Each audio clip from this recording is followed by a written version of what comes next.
কে বলছে মেয়েরা শুধু জিততেই চায়? মাঝে মধ্যে মেয়েরা হারও পছন্দ করে,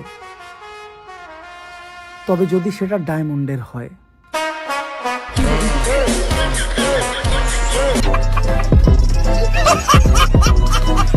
তোমাকে ভালোবেসেছি 1 সেকেন্ডে, তোমাকে ভুলে যেতে লাগবে ন্যানো সেকেন্ডস। সো আমার 1 সেকেন্ডের অভিনয় তুমি ইমোশনাল হয়ে গেলে। সাথে আমার বাল ছেঁড়া গেল।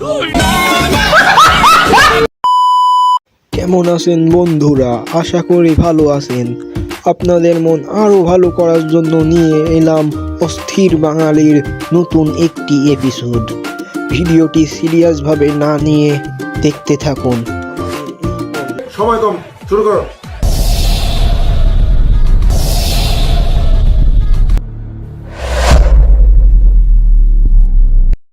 মুক্তি পেল মামুন লায়লার নতুন মুভি ছেড়ে দে মা কান্দে বাছি।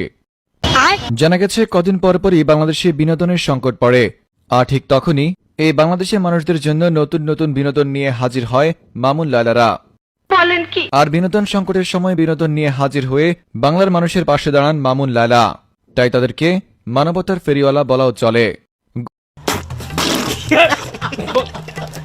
গত 2 বছর যাবৎ মামুন লায়লারা কদিন পরপরই নতুন নতুন মুভি রিলিজ করে, অতঃপর সেই মুভির ভিউ নিয়ে তারা কামিয়ে নেয় লাখ লাখ টাকা।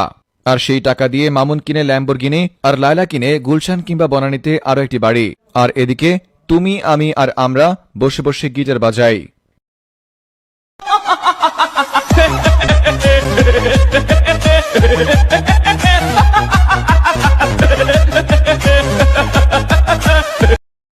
একটা ছেলে কতটা অসহায় হইলে নিজের চেহারার সম্পর্কে এইসব কথা শুনে, এই বেনিমুখ চেহারা নিয়া, এই সাঁওতাল মুখ চেহারা নিয়া সে আমাকে বলে আমাকে নাকি কুলিদের মতো লাগে। হ্যাঁ, তুই আমার প্রশংসা করবি না?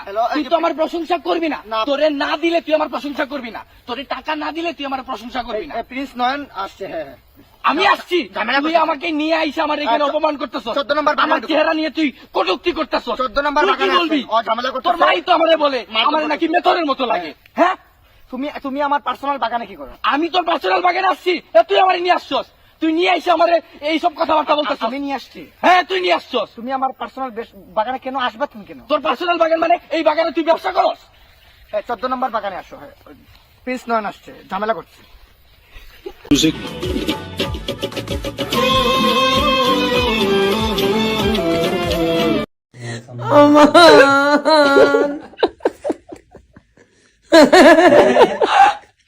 जिवे तू मुझा तोबा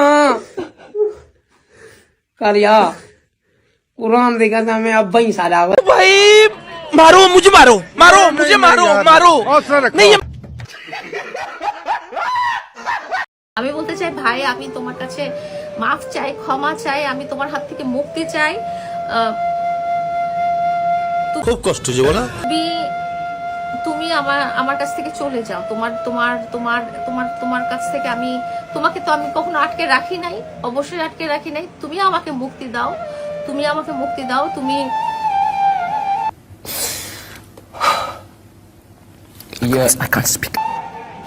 4টা বছর কিভাবে পার করেছি সেটা শুধু আমি একা বলতে পারি। আমার মনে কি চলেছে, আমার শরীরে কি চলেছে, আমার পরিবারের ভিতরে কি চলেছে, সেটা আমি আজকে দেওয়ালে পিঠ থেকে গেছে দেখে বলছি। আমি বিশ্বাস করি না। এভাবে মিসাইল ছোড়াছুরি হচ্ছে, আসেন জিজ্ঞেস করি জনগণের মতামত কি এটাতে। আচ্ছা ভাই, যদি বাংলাদেশ থেকে মিসাইল ছোড়া হয় তাহলে আপনার কি মনে হয় এটা কি হবে? ভাই আপনি অরে কি জিগান ভাই, আমারে জিগান। আমি ঢাকা থেকে যদি একটা মিসাইল ছাড়ে চট্টগ্রাম পর্যন্ত পৌঁছাইতে মনে করেন 3 জায়গায় চাঁদা দেওয়া লাগবে, যার কারণে মনে করেন মিসাইলটা জায়গা মতো পৌঁছাইতে পারবো। তার বুদ্ধি ভালো। এটা হাস্যকর, হাস্যকর, এই দেশের জনগণের জন্য হাস্যকর। আচ্ছা, आपका फेवरेट क्रिकेटर कौन है? মৌলানা বিরাট কোহলি। आपका फेवरेट क्रिकेटर कौन है? हार्दिक पांड्या। क्रिकेट देखते हो? हाँ। फेवरेट क्रिकेटर कौन है? महेंद्र सिंह धोनी। आपका फेवरेट क्रिकेटर कौन है? शबनम गिल। ये कौन है? अरे यही तो शबनम है। কি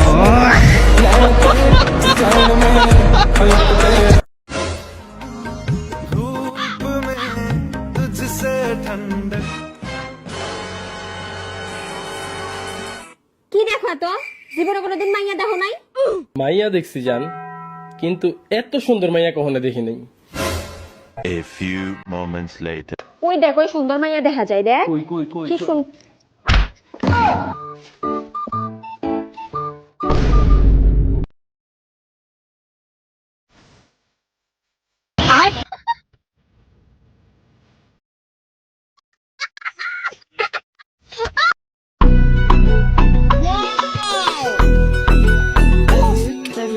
আপনার নাম কি? তুলি আপনি কি তোলেন? ছবি আমার ছবি না, আপনি তো আমার মনে তুলে নিয়ে যাচ্ছেন।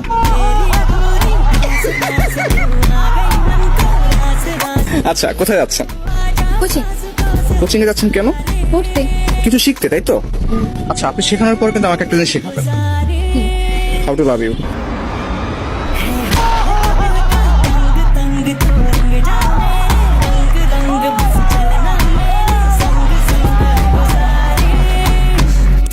Oh my god.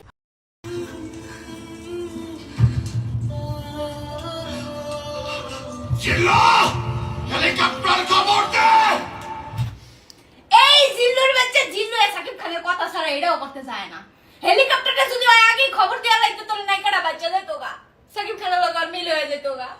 এই সব দোষ জিল্লুর গাইস, সব দোষ জিল্লুর। কি বলছিস তুই?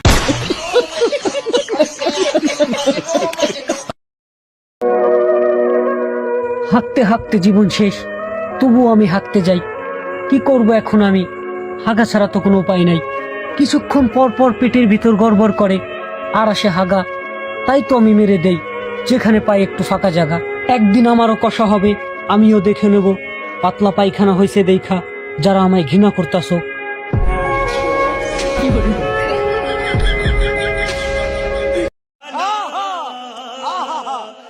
এটা কি ধরনের পাগলামি? বন্ধুরা, আজকে এই পর্যন্তই। ভিডিওটা ভালো লাগলে অবশ্যই একটি লাইক করবেন এবং চ্যানেলটি সাবস্ক্রাইব করবেন। আবারও দেখা হবে পরবর্তী এপিসোডে। ততক্ষণ সুস্থ থাকুন, আনন্দে থাকুন।